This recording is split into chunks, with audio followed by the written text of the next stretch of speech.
said, I will serve you. People of the Philippines, I'll put at stake. I said, my honor, my life, and the presidency.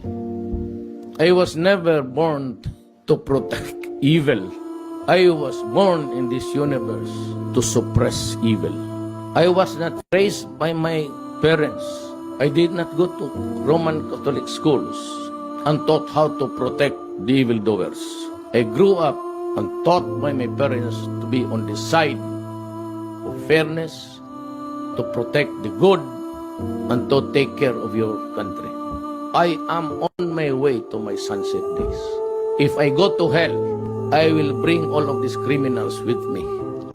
It's so humbling that I said, I will serve you. Tangina kung mabalik ako, arestuhin to kayo lahat. Kayo, nagpasok sa Congress, eleksyon, nanalo, Seiko, paglabas niyan, pagkatapos, Rolex na.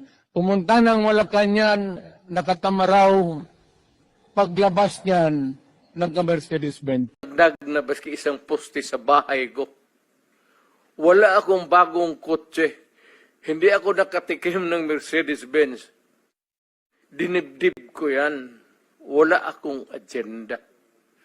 Wala akong dinagdag na baski isang poste sa bahay ko. Wala akong bagong kotse. Hindi ako nakatikim ng Mercedes-Benz. Sir, kailan ho ulit may matutumba, Mayor? Depende na lang sa intriga mo kung saan ang mas marami. Si Bongbong Marcos bangag noon. Ngayong presidente na, bangag natin ang presidente. Yung mga military, alam ninyo yan. Lalo na yung nasa Malacanang. So my mother never really, what's sad is that hindi niya ako naabutan sana maging stand by my side. Ubusin natin yung bad boys. Kasi ako bad boy noon, nag-graduate naman ako, good boy na ako ngayon. Ngayon dito ha. Si Sunny Dominguez, kababata mo to. Kabaw. Since kindergarten, valedictorian yan. Valedictorian. Sabi namin sa high school, si Kanier, nasipa ako. Siya patuloy ang valedictorian. Ako napunta ng Digos, Davao del Sur. Utang anak tagal. Na took me 7 years sa high school. Oh, panak lang. Sabi ng nanay ko, Rodrigo, ang teacher yun eh. Wala ka nag-ipag-asa kasi 75, tumatama na yan. Basta makaakyat lang, parang hagdanan niya eh. Kung hindi ka magkailangan na mag-95 malayo, hulog ka ba dyan? Wala lang. So my mother never really, what's sad is that hindi niya ako naabutan sana maging. Nung maliit pa yan si Inday, sinabi ko na inyo, maldita yan, bantay kayo. So, nakita nila nagbugbog ng pulis. Hindi lang yun. Hindi, yung nakita lang ninyo sa TV, maraming binugbog yung mga driver namin, pati buang talaga yan si Inday. Pero maswerte kayo kung yan ang sunod sa akin. Hindi, maano yan si Inday. Bright, smart, pero mainit ang ulo. Mo yan, there will be no corruption in this government.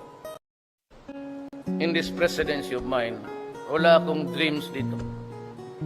But when I said, I will stake my honor, my life, and my presidency, ito. I can retire to let go of the presidency tomorrow and be happy with my life. But I have a problem for my country because I was elected by 5 million Filipinos with a sheer margin of 6 million. Saan ka nakakita niya? Hindi na ako kilala. Wala akong pera, wala akong makinarya. So saan ko kinuha yung 6 million na nagsabi na because the messaging was there. Yung 6 million na hindi ako kilala, ang alam nila, I said there will be no corruption in government. And rest assured, ngayon na sinasabi ko, taya mo yan. There will be no corruption in this government. Lahat tayo may sinusunod. Whether you like it or not, there is always a day for you. So, kayong medyo lumusot means to say fight again. But this I can assure you. Patagalan to. Yung hero ba naman? Ito hero. Tapos yung hero ako, di gawin mo akong general. But in the sight of the Filipino people, yung sinasabi ko, nagsasaludo ako, so mauna kang bumaba sa kamay. Diyan ang respeto ko sa inyo. Oh, sino ang gusto mag-PMA? Philippine Military Academy. Tingin dito. Kailangan ko ng Boy Scout. Kailangan ko ng sundalo. Piloto, kasi marami na akong eroplano, wala akong piloto. Marami akong barko sa Navy, wala namang mag-Navy. Kaya kayo ang inasahan ko. Ready kayo? Ay sagot, anak ng. Ready ba kayo magsundalo? Ready kayo mag-ROTC, ha? Oh, sino gusto mag-PMA? Philippine Military Academy. Ordinaryo lang, kagaya ninyo. 75, 76, ganun lang yan. Hindi naman masyado ako nagmamadali kasi I finished my high school 7 years.